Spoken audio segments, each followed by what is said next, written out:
ఈరోజు శాంతి భద్రతలకు సంబంధించి హోంగార్డ్ నుంచి మరి డీజీపీ స్థాయి అధికారులు సంబంధించి ఎక్కడైనా ఎవరికైనా ఆపదలో ఉన్న బాధితుడికి అండగా నిలబడాలని ప్రభుత్వ పరంగా నిర్ణయం తీసుకొని మాటల వరకే ఫ్రెండ్లీ పోలీస్ కావద్దు, చేతలలో ఫ్రెండ్లీ పోలీస్గా నిలబడండి, మార్పు తీసుకురండి, మార్పుకు మొదలు చేయండి అని చెప్పటంతో ఈరోజు హోంగార్డ్ నుంచి డీజీపీ స్థాయి అధికారులు కూడా నిత్యం 24/7 అందుబాటులో ఉంటూ వారికి ధైర్యం చెప్తా ఉన్నారు. అధ్యక్ష, హోంగార్డ్ నుంచి డీజీపీ స్థాయి అధికారుల పిల్లల గురించి కూడా అధ్యక్ష సంక్షేమం వారు ఇంపార్టెంట్. అధ్యక్ష, అనేక మంది ప్రాణాలు కోల్పోతూ ఉంటారు, వాళ్లకు హాలిడే లేదు, అనునిత్యం డ్యూటీలో ఉండే ఈ పోలీస్ అధికారులకు సంబంధించి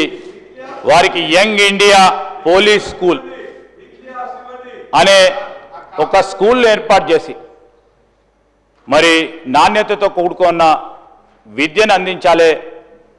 వారికి ఏ విధంగానైతే ప్రైవేట్ రంగంలో ఒక ఉన్నత స్థాయి స్కూల్ ఏ విధంగానైతే ఉంటుందో దానికి అదనంగా మంచిగా విధంగా వారికి ఓ స్కూల్ ఏర్పాటు చేయాలని ముఖ్యమంత్రి గారు ఆలోచన చేసి ఇది ఏప్రిల్ నెలలో ప్రారంభం అయింది. అధ్యక్ష, రంగారెడ్డి జిల్లా మంచిరేవులో యంగ్ ఇండియా పోలీస్ స్కూల్ నిర్మాణానికి గౌరవ ముఖ్యమంత్రి 21 అక్టోబర్ 2024 శంకుస్థాపన చేశారు.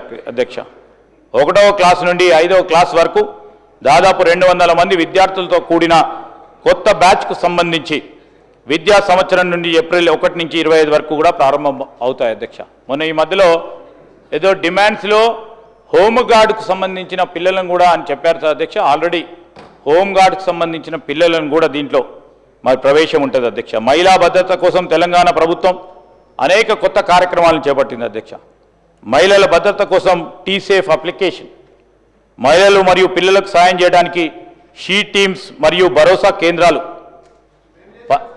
చేసిన కాదంటలేను సార్, మేము సెంటెన్స్ కాకముందే మాట్లాడితే ఎట్లా సార్, చేయడానికి షీ టీమ్స్ మరియు భరోసా కేంద్రాలు ఇంకా పటిష్టంగా ముందుకు వెళ్ళే మా ప్రయత్నాలు ఇంకా కూడా తీసుకెళ్తా ఉన్నాం. అధ్యక్ష, 98% అత్యాచార కేసుల్లో అరెస్టు చేయబడ్డ నిందితులు, అనుమానితుల, బాధితులు, ఫిర్యాదుదారులకి తెలిసిన వారే చట్టం ప్రకారం పరిష్కరించబడతా ఉన్నాయి. అధ్యక్ష, తెలంగాణ పోలీసులు స్వేచ్ఛగా కేసులు నమోదు చేస్తూ ఉన్నారు. ఇంతపూర్వకం ఎట్లా ఉండదు అధ్యక్ష, వారు చెప్తేనే కేసులు నమోదు కావాలి, వారు చెప్తేనే పోలీస్ స్టేషన్కి రావాలి.